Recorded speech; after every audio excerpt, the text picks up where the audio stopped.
Ry pretandrazana malala mino fahasalama tsara nareo any tokantrano any. Anolotra fandaharana rapport d'investigation momba ny paikadin'ny Rosia ao Madagasikara isika hatramina tongavany colonel Mikael eo amin'ny fitondrana.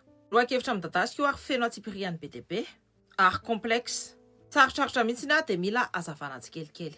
Tamin'ny lahady farany teo dia navoakantsika ny première partie. Androany kosa antsika dia hiditra amin'ny partie 2 izay anondrontsika ny conséquence ny présence Russia ao Madagasikara. Alohany anomboantsika ny deuxième partie dia verina kely tsika no récapitulatif ny première partie. Andao ary.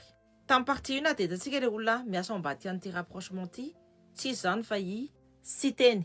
Dia nasehoantsika tamin'ny partie 1 ny fomba nataony Siteny nanomana ny fahatongavan'ny Rosiana tao Madagasikara nandritry ny diany tany Moscou tamin'ny novembre 2025. Tsika resaka momba livraison d'armes russe nanomboka tamin'ny fin décembre 2025. Ary teo dia ny zavatra tsy maintsy takarina tsara. Livraison d'armes iny dia dingana voalohany amin'ny stratégie d'implantation russe ao Madagasikara.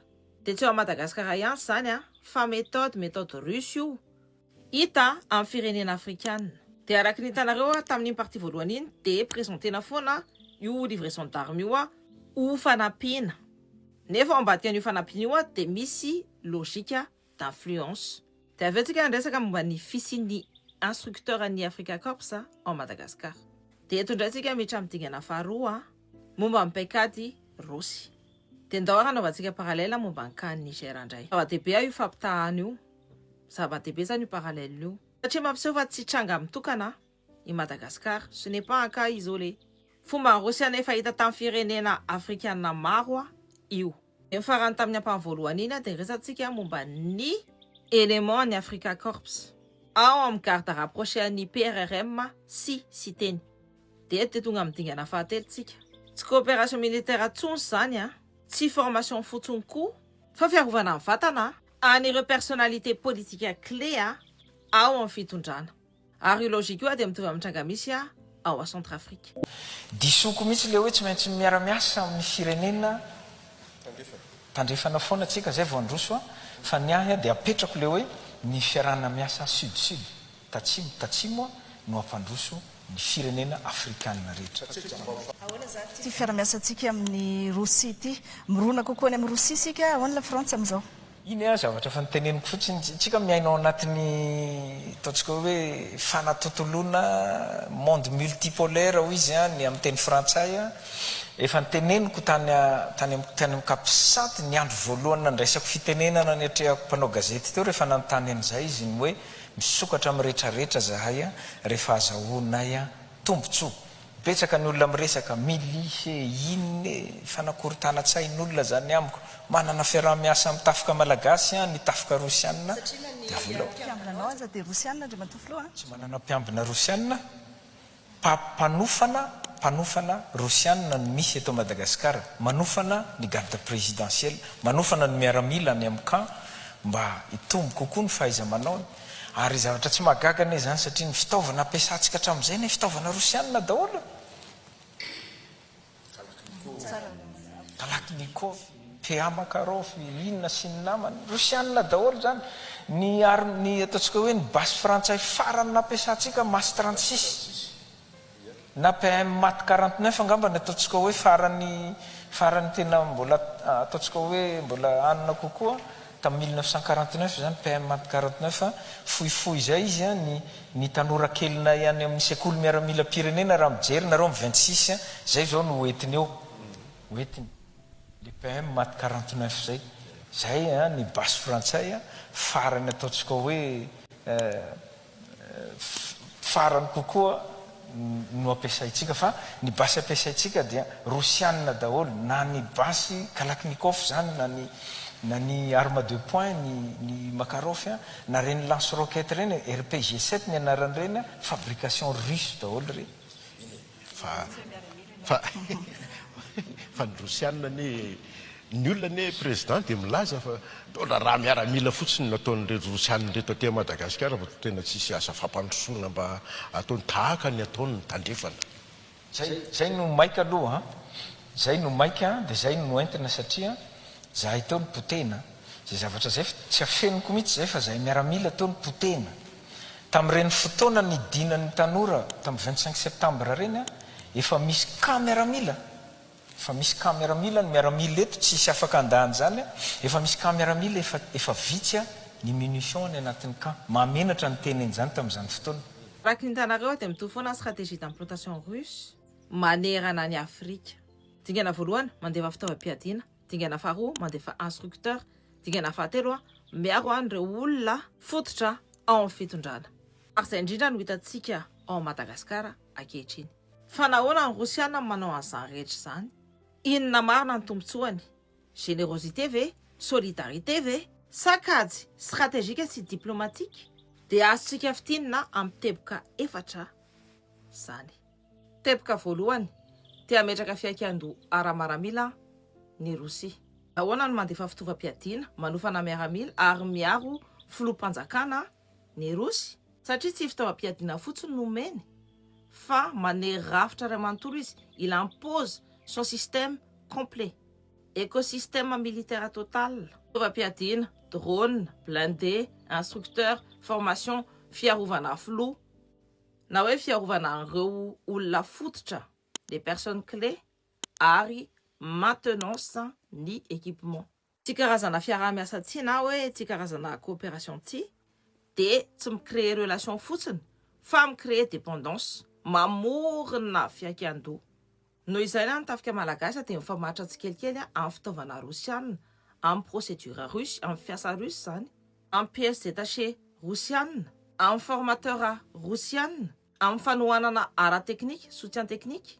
Nahoana izany no mety olana ho an'ny Madagasikara? Nahoana tsika no tsy maintsy mieritreritra amin'ny relation de dépendance militaire io zao dia zao sao tara loatra satria ny relation de dépendance amin'ny Rosia dia mamorona contrainte anankitelo. Ny voalohany contrainte ara-technique, pièces, maintenance, formation, lasa rosiana rery. Ny faharoa contrainte ara-politique, lasa fetra ao anatin'ny fifandraisana lay fiarovana amin'ny fitondrana. Fahatelo géopolitique, alignement progressif et inévitable à Moscou, un problème diplomatique si niveau international, Iran, Ukraine. À court terme, mastoapiadina sy fiarovana Madagascar. À long terme, mety ho very ny fiarovatena ara-stratégique. Ny fiarahana politika sy miaramila miaraka amin'ny Rosia dia mety hanosika amin'ny fanjakana hanome ny fiarovana amin'ny fitondrana sy ny rafitra fiarovana. Préserver ny survie du régime zany izy sy ny appareil sécuritaire au détriment ni urgence sociale. Entre parenthèses, santé et éducation, un projet d'infrastructure vitale, ni route, ni eau, ni électricité, ni lalana, ni rano, ni herinaratra. Tsy amblindé ana fitaovam-piadiana mavesatra no iaditsika amin'ny fahantrana iainan'ny 80% ny malagasy amin'izao fotoana izao. Mila groupe électrogène tsika anazava ny tokantranontsika. Mila pompe à eau tsika ampiaina ny tanànatsika. Mila fanafody tsika hitsaboana ny fianakaviantsika ary mila fitaovam-pianarantsika anomanana ny hoavin'ny zanatsika. Zany ve ny tena hitantsika hoe fampandrosoana amin'ny Madagasikara amin'izao fotoana izao? Zany ve ny tena hita hoe refondation de la République miaro ny mpitondra fa tsy miaro ny vahoaka? Teboka faharoa te hiditra amin'ny arena voajanahary sy ireo sehatra ara-toekarena stratégique i Russie. Manina ny Rosia manome fitaovam-piadiana, fiarovana, fampihofanana maimaimpona, tsy misy takano ve zany? Anao an'izao ve ny Rosia noho ny fitiavany amin'ny Madagasikara? Izavy ireo sehatra mahaliana amin'ny Moscou. Quel secteur intéresse réellement Moscou? Tsotra ny valiny. Ho takano sécurité sy ny protection dia ny Rosia mitady i-exploiter un secteur de l'énergie agricole sy logistique en Madagascar. Miaraka amin'ny intérêt particulier amin'ny minerais stratégique, ny volamena, ny graphite, ny terre rare sy ny nickel. Iverenantsika io amin'ny volet économique. Io modèle ny vondrona vaky ny ara-taloha tao Afrika. Ny Africa Corps dia mamerina sy manamafy io modèle io eran-toerana ipetrahany partout où il s'installe. D'abord, jerentsika ty fanadihadiana nataon'ny journaliste d'investigation. Izay manazava tsipiriany ny mode d'intervention. Tsotra io modèle io efa voahomana ary mahomby. Ce modèle est simple, rodé et efficace. Protection, takaron'ny fitrandrahana renakibon'ny tany. Survie du régime de la refondation, takalony arenan'ny firenena. Noho izany, ny vahoaka malagasy no mandony vidiny. C'est le peuple qui trinque. Amin'ny alalan'ny arena voajanahary national, azavaka Tsipriana efa nadiadina io amin'ny séquence amin'ny économie. Alohan'izay dia ametraka fanontaniana aminareo za. Sendrasendra ve raha ankehitriny ny Société africaine bravura dia nomeny PRRM mandraikitra hanao cartographie ny potentiel minier mbola tsy fantatra tsara ao Madagascar. Fa nahoana no mitranga amin'izao fotoana anatonan'ny fitondrana refondation amin'ny Russie izao? Pourquoi maintenant, au moment où le régime de la refondation se rapproche de la Russie? Avelako anareo mivaliny. Teboka fahatelo te ametraka influence politika maharitra i Russie. Nahoana tsy mijanona amin'ny fitaovam-piadiana sy arenakibon'ny tany fotsiny? Atresa no mety hitondran'ity fiara-miasa refondation Russie ity? Jusqu'où cette coopération peut-elle engager Madagascar? Dia nahoana ny Russie no miinvestira koa ao amin'ny sehatra ny politika, ny médias sy ny kolontsaina? Pourquoi la Russie investit-elle aussi dans la politique, dans les médias et dans la culture? Satria ny fifehezana ramiaramila sy ara-toekarena fotsiny dia tsy ampy. Parce que la domination économique et la domination militaire ne suffisent pas. Raha tiana haritra ny influence dia tsy maintsy miditra ao amin'ny sain'ny vahoaka, ao amin'ny sain'ny olombelona zany sy ao anaty institution izy. Amin'ny alalan'ny propagande voahomana tsara. Izany dia Russie manana tanjona amorona influence politico-culturelle feno. Médias, relais d'opinion, formation de partis politiques pro-russes, réseau culturel, des discours anti-occidental. Verina amin'ny resehatra roantsika amin'ny rapport d'investigation momba amin'ny paikady politico-médiatique sy culturel russiana ao Madagascar. Fa androany teboka tena mampanahy indrindra dia ny influence Russia ao amin'ny CENI, di Commission électorale nationale indépendante malagasy. Tamin'ny 14 avril 2026, i Thierry Rakotonarivo filohan'ny CENI dia ny eo natao Moscou tamin'ny Ela Pamfilova filohan'ny Commission électorale centrale de Russie nandritry ny fivoriana iraisam-pirenena momba ny observation électorale. Tamin'ny fotoana io araka ny Africa Initiative, média pro-russe, manolotra fanohanana ara-bola, ara-pitaovana, ara-teknika i Russie amin'ny endrika coopération structurée. Agent telo avy ao amin'ny CENI no andeha hanao formation ao anatin'ny herinandro ho avy. Dia nahoana izany no tena mampanahy? Pourquoi est-ce si préoccupant? Dia nahoana ny CENI tsy tokony hanaiky an'izao karazana coopération izao? Inona ny loza teraka izany amin'ny hoavin'ny démocratie ao Madagascar? Satria tsy kisendrasendra mihitsy ny fionan'ny Thierry Rakotonarivo sy Ela Pamfilova tsy nitafika iantsony no kendren'ny Russie. Miditra ao anatin'ny rafitra électoral izy izao. Institution stratégique ny CENI, izy no mitantana ny listre électoral. Izy no manandamina ny fifidianana. Izy no manofana ny mpiasan'ny fifidianana. Izy no mitantana ny logistika ary miantoka ny fahatokisana ny scrutin. Ny fanomezana fanohanana ara-pitaovana, ara-teknika, ara-bola ny CENI dia mety ahafahan'ny Russie mametraka ny tenany eo amin'ny cœuran'ny élection de sortie de transition 2027. Tsy coopération tsotra fotsiny zany, c'est une intrusion potentielle dans les élections de Madagascar. Ny teboka fahaefatra te ametraka point d'appui ao amin'ny océan Indien i Russie. Nahoana i Madagascar dia nahoana tsy firenena afrikanina hafa. Ina ny lanjan'ny nositsika eo amin'ny échiquier géostratégique mondial. Ny nositsika dia eo amin'ny croisement géostratégique majeur anankitelo. Afrique australe, océan Indien occidental ary ny lalan'andranomasina mampitohy an'i Afrika amin'ny Moyen-Orient sy Asie. Tsy lakan-drano régional tsotra i Mozambique, fa lalan'andranomasina lehibe amin'ny sehatra manerana ny tany. Mihoatra ny 5000 tankers pétroliers no mandalo isan-taona amin'io canal io, avy any amin'ny golfe arabo-persika sy canal de Suez. makany Afrique centrale sy Amerika. Mifantoka amin'io faritra io ny ampahany lehibe amin'ny fivezivezen'ny hydrocarbure sy conteneur. Ny sécurisation an'io canal io dia enjeu stratégique global. A Russie dia naneho ny intérêt-any en site stratégique ny Diego Suarez. Afitinina zany dia raha mahazo point d'appui en Madagascar i Russie dia afaka manara-maso sy mi-influencer ny équilibre ao amin'ny canal de Mozambique. Ny flux commercial, ny intérêt énergétique, ny coopération occidentale dia ny route maritime. Dia inona ary ny tombotsoa amin'ny Madagascar amin'ity coopération miaraka amin'ny Rosia ity. Tsy ampy raha ny lafiny ray ihany no aseho ka apetratsika amin'ny vatana ny fanontaniana. Voalohany tonga tao amin'ny fitondrana tao anatin'ny crise lalina i colonel Michael dia ny fitondrana dia marefo. Mitady parent externe izy afaka manome azy aingana ny fiarovana akaiky. Ny fitaovana sy ny formation militaire mba hamafisana an'ilay fitondrana sy mety anakanana izay kasa anakorotana.